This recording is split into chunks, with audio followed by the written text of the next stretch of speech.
Meet Pele Inigo Escueta, ang panganay ni Julina Magdangal at Mark Escueta. 6.8 pounds ang timbang ni Baby Pele. Yung Inigo, yun yung unang naisip eh.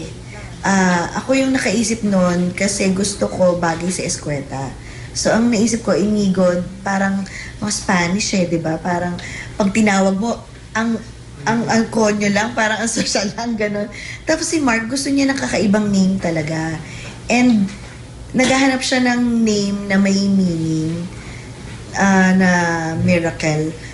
Tama-tama yung Pele, na favorite din niya na football player, ang meaning nung name na Pele sa Hebrew, miracle or wonder.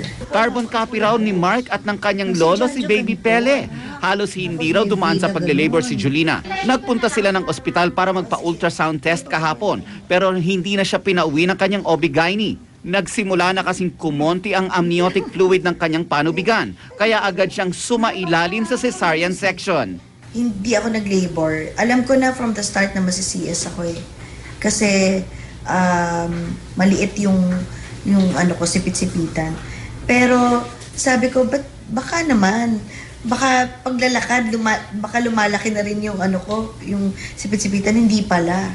So, ang hindi ko lang in-expect, kasi akala namin February 20. Ang hindi ko na-expect ay February 18 siya talaga. Kung ano yung due date niya. Kasalukuyan nagbe-breastfeed si Julina para lalo raw maging healthy si Baby Pele. Si Mark naman, nag-aaral na raw para maging hands-on dad.